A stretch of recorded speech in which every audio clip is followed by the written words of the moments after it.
Good afternoon everyone.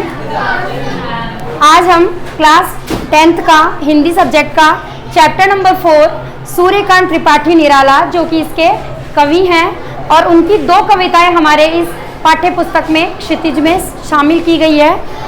उन कविताओं के शीर्षक है, पहली कविता हमारे सामने है उत्साह और दूसरी कविता है अट नहीं रही है। ये 2 कविता जो है इनकी हमारे पाठ्यक्रम में शामिल की गई है। इनको हम पढ़ते हैं।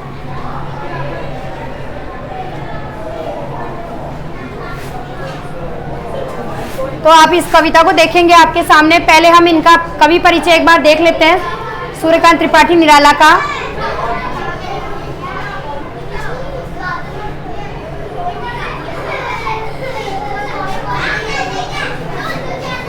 हाँ, तो सूर्यकांत त्रिपाठी निराला का सबसे पहले हम कवि परिचय देखते हैं। इनका जन्म जो है वो बंगाल के महिषादल में, जगह है महिषादल बंगाल में, उनमें 1899 में 1899 में हुआ था। वे मूलतः गड़ाकोला, जो कि कहाँ है, उन्नाव जिले में है, वहाँ पर उनका जन्म हुआ। वहीं के रहने वाले थे, यूपी के। ये उन्नाव जो जिला है वो यूपी में है, उत्तर प्रदेश में, वहाँ के निवासी थे। और उनकी शिक्षा जो है 9वीं तक महिषादल में हुई थी, जहाँ इनका जन्म हुआ था। और स्वाध्याय से ही उन्होंने संस्कृत, बांग्ला, अंग्रेजी इनका ज्ञान अर्जित किया था अपने आप पढ़ाई करके। और ये जो है संगीत और दर्शन शास्त्र के भी गहरे अध्येता थे। रामकृष्ण परमहंस और विवेकानंद जी की विचारधाराओं का इन पर विशेष प्रभाव था। अब एक बार मैं आपको ऐसे बता देती हूँ उनके जीवन की घटनाएं कि उनके जीवन में क्या था। वैसे आपको मैं बता दूं, जैसा मैंने आपको पहले भी बता चुकी हूँ मैं, कि छायावाद के प्रमुख कवियों में 4 स्तंभ थे, जिनमें मैंने आपको बताया था जयशंकर प्रसाद, महादेवी वर्मा, एक थे उनमें सूर्यकांत त्रिपाठी निराला और सुमित्रा नंदन पंत। ये मैंने 4 स्तंभ बताए थे, उनमें से ही एक है सूर्यकांत त्रिपाठी निराला। निराला इनका जो सब टाइटल है, इनको जो है उपाधि दी गई है निराला की। सूर्यकांत त्रिपाठी इनका नाम था। ये वेस्ट बंगाल के थे, मतलब बंगाल के रहने वाले थे। और इनके जीवन में क्या है, बहुत ज़्यादा त्रासदियों से बीता था इनका जीवन। इनके जीवन में क्या है कि इनके जब जहाँ ये रहते थे वहाँ पे एक ऐसी महामारी फैली थी कि इनके परिवार के एक एक करके पापा, मम्मी, चाचा, चाची, भाई, बहन, सब इनके एक एक करके सब उस महामारी में उसकी चपेट चढ़ गए थे। यार कहने का मतलब है सबकी मृत्यु हो गई थी। अंत में उनकी बेटी बची थी, एक सरोज नाम की। तो सरोज भी जो है बाद में जो है उनकी बेटी भी धीरे धीरे उसकी महामारी की चपेट में आ गई, और फिर उसके बाद वो भी, उसकी भी मृत्यु हो गई थी। इसलिए उनका जीवन काफ़ी निराशा में डूब गया था। तो इन्होंने क्या है, फिर अपने जीवन को जीने के लिए कुछ तो सहारा चाहिए होता है, तो उन्होंने कविता को ही या जो है साहित्य को ही अपने जीवन का मुख्य लक्ष्य बना लिया। और फिर उन्होंने साहित्य सृजन करना शुरू कर दिया। और इस तरह से उन्होंने अपने जीवन में बहुत सी आपदाओं को झेला। और इनके जीवन में जो है ऐसे में ही काफ़ी पारिवारिक जीवन को उन्होंने दुखों को झेला। संघर्षों से इनको भरा हुआ इनका जीवन था, जिसमें इन्होंने इनको सबको झेलते झेलते इनकी जो है अपने उन्होंने अनवरत जो है संघर्ष किया। और साहित्यिक मोर्चे पर ही, कहने का मतलब है कि वो साहित्य सृजन करने में ही उनका जीवन बीता। अब उनकी प्रमुख रचनाओं के नाम देख लीजिए। अनामिका, परिमल, गीतिका, कुकुरमुत्ता और एक नए पत्ते। ये इनकी जो है प्रमुख काव्य कृतियाँ हैं जो इम्पोर्टेंट है। आप इनकी काव्य कृतियों के नाम याद कर लीजिए सब। अनामिका, परिमल, गीतिका, कुकुरमुत्ता और नए पत्ते। और इनका जो निराला रचनावली है वो 8 खंडों में संपूर्ण साहित्य इनका सृजित है। अब हम इनके बारे में जो है ये हम पढ़ चुके हैं। इनका कवि परिचय, जो मेन कवि परिचय था, वो हम पढ़ चुके हैं। अब हमारे सामने जो इनकी कविता है उसका एक बार हम देख लेते हैं परिचय कि इनकी कविता में क्या बताया गया है। जो कविता हमारे सामने है, 2 कविताएं बताई मैंने आपको, उत्साह और अट नहीं रही है। तो पहली जो कविता है उत्साह, वो एक क्या है, आह्वान गीत है। आह्वान गीत का क्या मतलब होता है, जब हम किसी को पुकारते हैं, आह्वान का मतलब क्या होता है, पुकारना। तो आह्वान गीत का मतलब है वो पुकारते हैं अपने गीतों के माध्यम से। अगर किसी को पुकार लगाई जाए, सचेत किया जाए, तो वो आह्वान गीत होता है। तो ये उत्साह भी एक आह्वान गीत है। जिसमें जो बादलों को संबोधित किया है, कि बादलों को आह्वान कर रहा है, कि मनुष्य बादलों को पुकार रहा है, उस बादलों को संबोधित किया है। इसमें बादल निराला का प्रिय विषय है। आपको पता है निराला जी छायावाद के कवि थे, और छायावाद के कवि क्या है, प्रकृति चित्रण में काफ़ी विश्वास, प्रकृति चित्रण करते थे वो, और प्रकृति चित्रण में ही बादल है। तो उन्होंने बादल उनके साहित्य का प्रमुख विषय रहा है। कविता में बादल एक तरफ पीड़ित प्यासे उन जनों की आकांक्षा को पूरा करने वाला है। एक तो जो पीड़ित प्यासे पृथ्वी पर लोग हैं, क्योंकि बादल नहीं बरसेंगे तो क्या रहेगा, क्या होगा, सब तरफ सूखा फैल जाएगा, सब तरफ लोग त्राहिमाम करने लगेंगे। पानी के बिना क्या है, कुछ भी नहीं है, ना मनुष्य का जीवन है, ना प्रकृति है। तो सब तरफ जो है पीड़ित प्यासे जन की आकांक्षाओं को पूरा करने वाला किसको बताया है, बादल को। और दूसरी तरफ बादल नई कल्पना, तो दो तरह से बादल का वर्णन किया है। एक तरफ तो वो पीड़ित प्यासे लोगों की क्या आकांक्षाओं को अर्थात इच्छाओं को पूरा करने वाला है, और दूसरी तरफ वही बादल नई कल्पना और नए अंकुर के लिए विध्वंस, विप्लव और क्रांति चेतना, विध्वंस, विप्लव और क्रांति चेतना को संभव करने वाला भी है। कहने का मतलब है कि लोगों में जो लोग सुप्त पड़े हैं, अर्थात जिनको अपने जीवन में निराशा हो चुकी है, उनके जीवन को, उनमें क्रांति फैलाने का काम किसके माध्यम से हो सकता है, बादलों के माध्यम से। तो दो तरफ से इसमें कविता में बादलों को आह्वान किया गया है कि हे बादल आप बरसो, तो बरसेंगे तो क्या होगा, जो पीड़ित संतप्त जो मनुष्य है, जो जनता है, उनको क्या है, सुख मिलेगा ना, बादल बरसेंगे, पानी आएगा तो किसानों को फसल में पानी मिलेगा। लोगों की जो भीषण गर्मी से त्रस्त हो जाते हैं बारिश के बिना जून के महीने में, तो उस समय भी उनको जो है राहत महसूस होगी।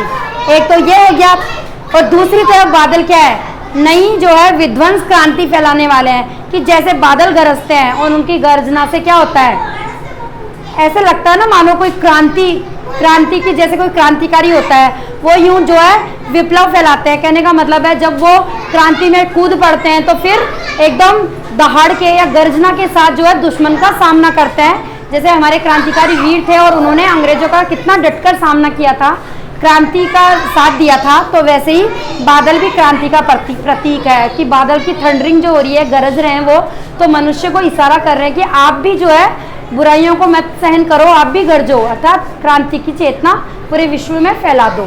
तो इस तरह से दो माध्यम से कवि हमें बादलों को संबोधित करता हुआ हमें ये बात बता रहा है। कवि जीवन को व्यापक और समग्र दृष्टि से देखता है। जीवन को व्यापक यानी फैला हुआ, यानी विस्तृत, विशाल दृष्टि से देखता है, और समग्र यानी पूरा देखता है। कविता में ललित कल्पना, ललित मीन्स क्या होता है, सुंदर, ललित यानी सुंदर। तो कविता में बहुत ही सुंदर कल्पना की गई है, और क्रांति की चेतना, दोनों ही है। क्वेश्चन बन सकता है कि इस कविता, उत्साह कविता में ललित कल्पना और क्रांति की चेतना किसके माध्यम से की गई है या कैसे की गई है, तो हमारे सामने आंसर आ जाएगा, बादल के माध्यम से ललित कल्पना और क्रांति की चेतना की गई है। ललित कल्पना तो कब, जब वो बादल जो है पीड़ित प्यासे लोगों को पानी देगा, तो उसकी सुंदर कल्पना की गई है कि कितने सुंदर काले काले घटाएं छा गई है, बादल छा गए हैं और वो बारिश करेंगे। और दूसरी तरफ क्रांति चेतना, यानी बादल जब गरजेंगे और मेघ गर्जना करेंगे, तो क्रांति, लोगों में जो सुसुप्त सोए पड़े हैं या धरती पर जो पेड़ पौधे सुप्त हो गए हैं, उनमें नया अंकुर निकल जाएगा। तो इस तरह से दोनों की चेतना इन्होंने कल्पना की है। सामाजिक क्रांति या बदलाव में साहित्य की भूमिका महत्वपूर्ण होती है। जब भी समाज में बदलाव आता है तो लोग क्या करते हैं, साहित्य सृजन करते हैं। साहित्य से क्या होता है, लोग पढ़ेंगे तो उनके मन में जो है उत्साह, उमंग ज़्यादा आ जाएगी। इसीलिए तो जब हमारा देश आज़ाद नहीं हुआ था, उस समय में जो क्रांतिकारी कवि थे और वो जो क्रांतिकारी अपनी कविताएं लिख रहे थे, और लोग जब पढ़ रहे थे ना, तो अंग्रेजों को बड़ा गुस्सा आ रहा था, और अंग्रेज क्या कर रहे थे, उनको पकड़ पकड़ में जेल में डाल रहे थे। क्यों? क्योंकि इससे पब्लिक में क्या होगा, जोश आएगा, और अगर वो अपने कविताओं के माध्यम से उनमें उनको उत्साहित कर देंगे तो वो क्रांति में शामिल हो जाएंगे। इसलिए कविता के माध्यम से क्या है, समाज में बदलाव होता है कविता के माध्यम से। निराला इसे नवजीवन और नूतन कविता के संदर्भ में देखते हैं कि नवजीवन देने वाली है और नई कविता है। और दूसरी जो कविता है इसमें अट नहीं रही है, वो कविता जो है फागुन की मादकता को प्रकट करती है। फागुन का जो महीना आता है, कौन सा मेन त्योहार आता है फागुन के महीने में? हाँ, होली आती है। तो उस समय में आपको पता है कौन सी ऋतु होती है? वसंत ऋतु। तो आपको पता है वसंत ऋतु जब होती है तो सब तरफ हरियाली हरियाली छा जाती है। तो इस कविता में फागुन की जो शोभा है, मादकता है, अर्थात लोगों को अपनी तरफ आकर्षित करने वाला नशा होता है उस प्रकृति में, उस समय में, तो उसको प्रकट कर रहे हैं इस कविता में। कवि फागुन की सर्वव्यापक सुंदरता को अनेक संदर्भों में देखता है। जब मन प्रसन्न हो तो हर तरफ फागुन का ही सौंदर्य और उल्लास दिखाई पड़ता है। सुंदर शब्दों के चयन और लय ने कविता को भी फागुन की तरह सुंदर और ललित बना दिया है। तो अब हम कविता पढ़ते हैं आगे। अब ये आपके सामने बादल भी हैं और कविता भी है।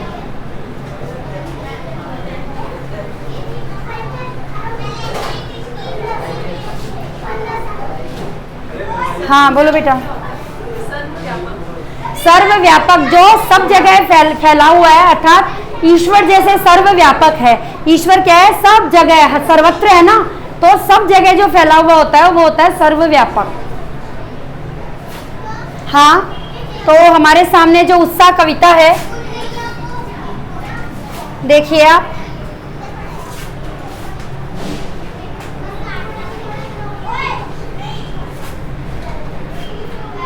उत्साह कविता, बादल गरजो। अब बादलों को गरजने का आह्वान किया गया है। शुरू करते हैं हम कविता। बादल गरजो, घेर घेर घोर गगन धाराधार ओ, ललित ललित काले घुंघराले, बाल कल्पना कैसे पाले, विद्युत छवि उर्मे कवि नव जीवन वाले, वज्र छिपा नूतन कविता फिर भर दो बादल गरजो। तो यहाँ बादलों को गरजने का आह्वान किया है। कवि सूर्यकांत त्रिपाठी निराला ने यहाँ बादलों को गरजने का आह्वान किया है। ये एक आह्वान गीत है जिसमें बादलों को पुकारा गया है कि हे बादलों आप बरसो। घेर घेर घोर गगन, घेर घेर कर यानी उमड़ उमड़ कर। बादल क्या है? उमड़ उमड़ कर बरसते हैं ना, काले काले बादल पूरे आसमान में छा जाते हैं। तो घेर घेर घोर गगन, गगन मीन्स क्या होता है? आसमान। तो हे बादलों तुम पूरे आसमान को घेर कर उमड़ उमड़ कर धाराधार ओ, धाराधार क्या होता है? बादल को ही क्या कहा है? धाराधार। तो हे बादलों आप जो है पूरे गगन में उमड़ उमड़ कर बरसो। ललित ललित काले घुंघराले, ललित का क्या मतलब बताया था? अभी मैंने बताया भी था आपको। आप जो है हे बादलों बहुत ही सुंदर हो और काले काले घुंघराले जैसे बच्चे, बाल कल्पना, बाल क्या? बच्चा, छोटे बच्चे के बाल आपने देखे हैं? ऐसे जो है उसके बाल यूं कर्ली होते हैं, है ना? छोटा बच्चा होता है उसके बाल इस तरह से कर्ली होते हैं ना। तो बादलों की शेप हम बनाते हैं तो कैसी बनाते हैं? ऐसे ही बनाते हैं ना बादल। अगर आपसे कहा जाए बादल बनाओ तो आप इस तरह से बना देते हैं, है ना? तो बादलों के से बाल कल्पना कैसे पाले, कि बाल कल्पनाओं के समान आप जो है हे बादलों आप जो है छोटे बच्चे बाल, जैसे छोटे बच्चे के बाल घुंघराले होते हैं वैसे ही आप भी उन बालों के काले घुंघराले बालों के समान काले काले हो और बहुत ही सुंदर प्रतीत होते हो। बादलों की शोभा का वर्णन किया गया है। ललित ललित काले घुंघराले बाल कल्पना के से पाले, कि आप जो है बच्चों की कल्पना के समान, जैसे बच्चों के बाल होते हैं वैसे ही काले काले घुंघराले आप हे बादलों आप बड़े ही सुंदर हो। विद्युत छवि उर्मे कवि नव जीवन वाले, कि आप जो है विद्युत की सी, विद्युत क्या होती है? बिजली की छवि, छवि यानी उसकी शोभा। उर मीन्स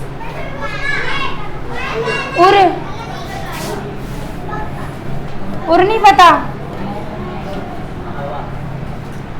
उर का मतलब हृदय है, कि आप जो है विद्युत छवि उर में, कि आप जो है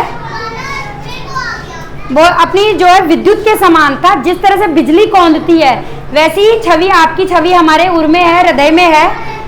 आप तो दुनिया को नया जीवन देने वाले हो, कि जैसे ही बादलों में बिजली चमकती है और हमारे मन में जो है एक बिजली कौंधती है कि हाँ अब तो बारिश होने वाली है, बादलों में बिजलियां कड़क रही है, बादल गरज रहे हैं, तो हमारे मन में भी जो है एक नया जीवन देने वाले, बादलों को नया जीवन देने वाला क्यों बताया गया है?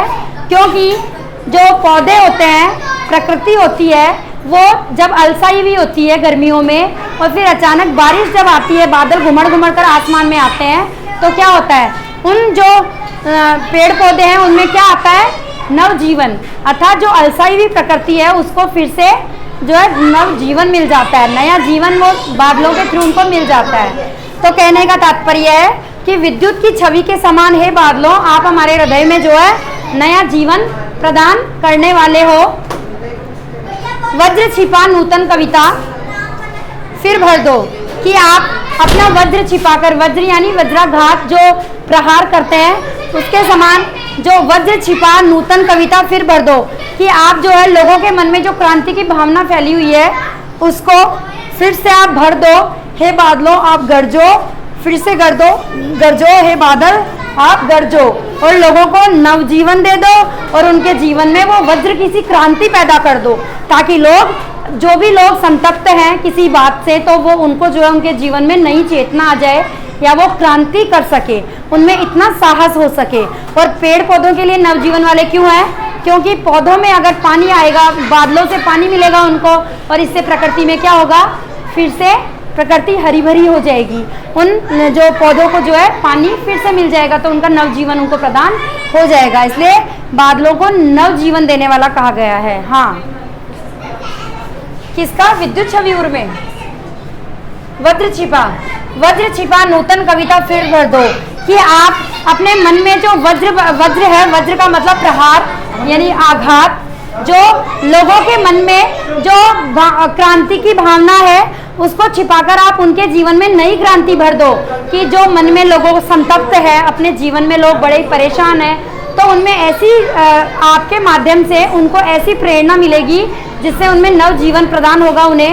एक तो पौधों में, प्रकृति में जो है, अगर अलसाई हुई प्रकृति को पानी मिलेगा बादलों के माध्यम से, तो क्या होगा, उनमें नव जीवन प्रदान होगा प्रकृति को। तो और लोग अगर पीड़ित हैं, प्यासे लोग हैं, उनको जो है उनके मन में कितने वो परेशान है, संतप्त है गर्मी से, या फिर उनके जो है बारिश नहीं हो रही है तो वैसे ही लोग परेशान होते हैं, विकल होते हैं, तो उसके लिए आप उनको फिर से उनके मन में जो है नई चेतना भर दो। हे बादल आप फिर से गरजो। बार बार वो आह्वान कर रहे हैं बादलों को गरजने का, बरसने का, ताकि नए जीवन का संचार हो सके। चाहे वो प्रकृति में ले लो, चाहे मनुष्य मात्र में ले लो। मनुष्य में तो क्रांति के माध्यम से, और प्रकृति में जो है अगर पानी आएगा तो पेड़ पौधों में वैसे ही नवजीवन का संचार होगा। विकल विकल उन्मन थे उन्मन, विकल मतलब व्याकुल, कि सब लोग, अब गर्मी का मौसम होता है तो सब क्या होते हैं, व्याकुल होते हैं, क्योंकि जब बारिश नहीं आती है तो कितने जो है हम परेशान हो जाते हैं। उन्मन थे उन्मन का मतलब होता है अनमने, जहाँ मन नहीं, जब मन नहीं लगे, उन्मने से हमारा मन हो जाता है, क्योंकि गर्मी में हम जो है गर्मी से इतने परेशान हो जाते हैं कि हमारा मन ही नहीं लगता, ऐसे कुछ काम करने का मन नहीं होता कि अब तो बारिश आ जाए तो थोड़ी ठंड हो जाए तो हमारा काम करने का मन करे। तो वैसे ही बादलों को कहा गया है कि आप तो जो है, सारी जनता जो है बड़ी ही व्याकुल है, यानी मनुष्य मात्र इस धरती के लोग जो है बड़े ही व्याकुल हैं, बहुत ही व्याकुल है। और उन्मन, सबके मन उन्मने होते हैं जब बादल बारिश नहीं करते हैं। विश्व के निदाग के सकल जन, विश्व तो आप जानते हो, निदाग का मतलब होता है गर्मी या ग्रीष्म,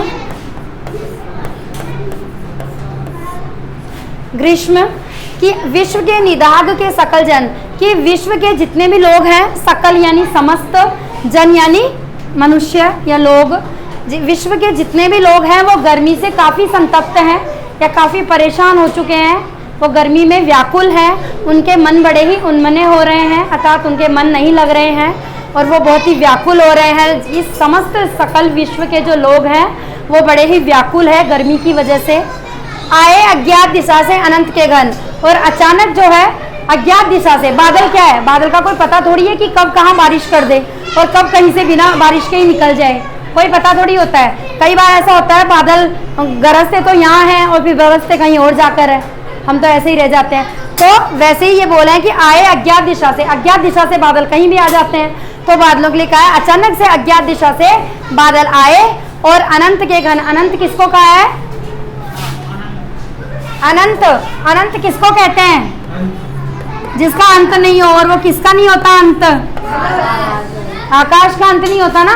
तो अनंत आकाश में ही तो जो घन है, बादल है, वो अचानक से किसी दिशा से आते हैं और तप्त धरा को, तप्त यानी तपती हुई, धरा यानी धरा, हाँ पृथ्वी, इस पृथ्वी को जो है अचानक से जो है जल से फिर शीतल कर दो बादल गरजो, कि हे बादल, अचानक से किसी अनंत दिशा से वो बादल आते हैं और इस पूरी तपती हुई धरा को शीतल कर देते हैं। हे बादल आप गरजो, बरसो, ताकि इस धरती पर जितने भी पीड़ित व्यक्ति हैं, प्यासे व्यक्ति हैं, उनको आपकी वजह से, उनको जो है वो जो है संतप्त लोग थे, वो उनको आपकी वजह से उनको थोड़ी शांति मिले, अर्थात उनकी जो प्यास जो थी, जो पीड़ा थी, वो खत्म हो। और हे बादल, उनके जो व्याकुल मन थे, जन के इस पृथ्वी के वासियों के व्याकुल मन थे, उनको थोड़ी शक्ति मिले। आपके आने से ही ऐसा हो सकता है, इसलिए हे बादलों, आप जो है अचानक से बादल फिर अनंत दिशा से आ जाते हैं और बरसने लगते हैं और फिर पूरी धरा को क्या कर देते हैं, शीतल कर देते हैं। बादल आएंगे तो अचानक ठंड तो हो जाएगी, तो जैसे ही बारिश होती है जल से चारों तरफ शीतलता हो जाती है। और बार बार कवि बादलों को आह्वान कर रहे हैं कि हे बादलों आप गरजो और बरसो, ताकि इस प्रकृति में नव जीवन का संचार हो सके, या प्रकृति में जो है न प्रकृति को नया जीवन दान मिल सके। और मनुष्य के लिए कहा है कि उसमें जो है उसकी इस बादल की ललित कल्पना के माध्यम से कहा है कि वो क्रांति की चेतना का संचार लोगों के मन में हो सके। जो लोग सुप्त हैं या निराश हो चुके हैं, उनके मन में भी क्रांति की भावना फिर से पैदा हो जाए। तो इस तरह से ये कविता कंप्लीट हुई। और अब दूसरी कविता है, अब दूसरी कविता आपके सामने है, जिसका शीर्षक है अट नहीं रही है। अट मतलब समाना।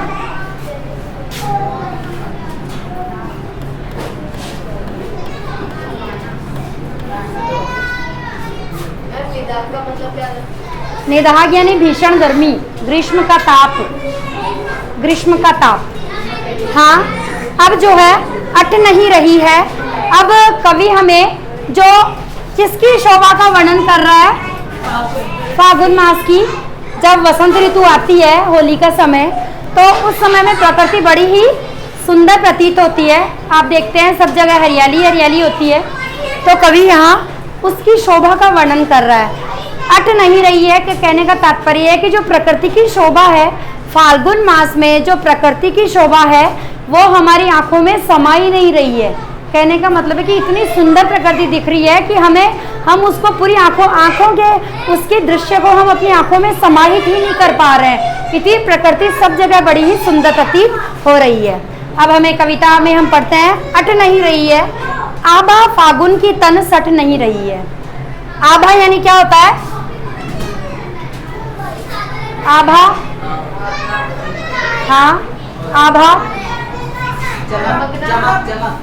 वेरी गुड, चमक। तो फागुन जो मास होता है, उस समय फागुन की तन सट नहीं रही है, कि फागुन मास में जो प्रकृति की आभा होती है यानी चमक होती है, वो सट ही नहीं रही है, अर्थात समा ही नहीं रही है। इतनी ही खूबसूरत प्रकृति आपने फागुन मास में आपने देखा होगा, प्रकृति सब तरफ, क्योंकि उस समय पतझड़ जा चुका होता है और पौधों पे नए नए पत्ते आते हैं, नई नई कोपल आती है, और इस तरह से प्रकृति बिल्कुल हरी हरी, बिल्कुल हरी भरी दिखती है। तो यही वो कवि कह रहे हैं कि उनको जो फागुन की शोभा है, वो उनकी आंखों में समाहित ही नहीं हो पा रही है, इतनी सुंदर फागुन की शोभा है। कहीं सांस लेते हो, घर घर भर देते हो, उड़ने को नभ में तुम पर पर कर देते हो।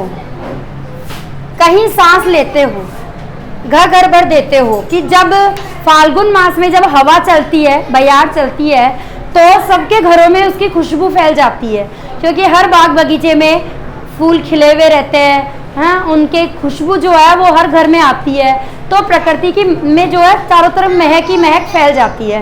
तो वो कहा है कहीं सांस लेते हो, घर घर भर देते हो, कि सब तरफ जब हम सांस लेते हैं तो बड़ी भीनी भीनी खुशबू हमारे को इससे आती है। इस महीने में बड़ी भीनी भीनी खुशबू प्रकृति में सब तरफ फैल जाती है। उड़ने को नभ में तुम पर पर कर देते हो, और जो पक्षी हैं आसमान में चारों तरफ नभ में यानी आसमान में पर यानी पंख लगाकर पक्षी चारों तरफ उड़ते हुए हमें दिखाई देते हैं। पक्षी आसमान में विचरण करते हुए प्रतीत होते हैं। आंख हटाता हूँ तो हट नहीं रही है। अब खुद कवि कह रहे हैं निराला जी कि मैं तो फागुन के मास में प्रकृति से अपनी आंख हटाता हूँ तो भी मेरी आंख हटाए नहीं हट रही है, मतलब मेरी आंखों पे भी मेरा वश नहीं रहा है। उनको मैं हटाना चाहता हूँ तो भी वो इतनी सुंदर दृश्य को से हटने को तैयार ही नहीं हो रही है। पत्तों से लदी डाल कहीं हरी कहीं लाल, सब तरफ जो है डालियां पत्तों से लदी हुई है, क्योंकि उस समय में वसंत में पतझड़ जाने के बाद हरे हरे पेड़ पौधे हो जाते हैं, प्रकृति बड़ी ही सुंदर प्रतीत होती है। कहीं हरी कहीं लाल, हाँ योगांशी देखिए, पत्तों से लदी डाल, हर तरफ जो है सब तरफ पत्तियों से डालें लदी रहती है। कहीं किसी के रंग हरा है, किसी का लाल है। कहीं पड़ी है उर में मंद गंध पुष्पमाल, की उर में, उर यानी हृदय। तो प्रकृति के अंदर अब हम जब गार्डन में जाते हैं, बगीचे में फागुन मास में, तो ऐसा तो है नहीं कि एक ही रंग के फूल या एक ही रंग के पत्ते उस गार्डन में होते हैं, अलग अलग रंग के पत्ते होते हैं, फूल होते हैं। तो इसीलिए वो कह रहे हैं कि ऐसे मंद गंध उन फूलों से आ रही है और ऐसे लगता है प्रकृति में फूलों की माला पड़ी हुई है, ऐसा प्रतीत होता है।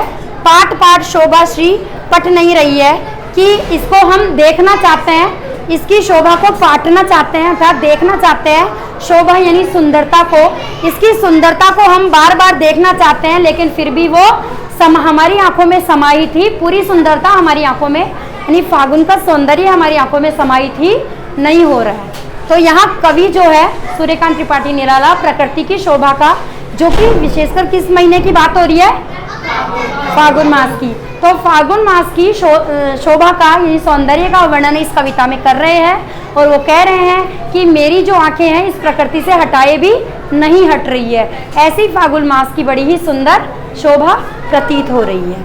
Thank you.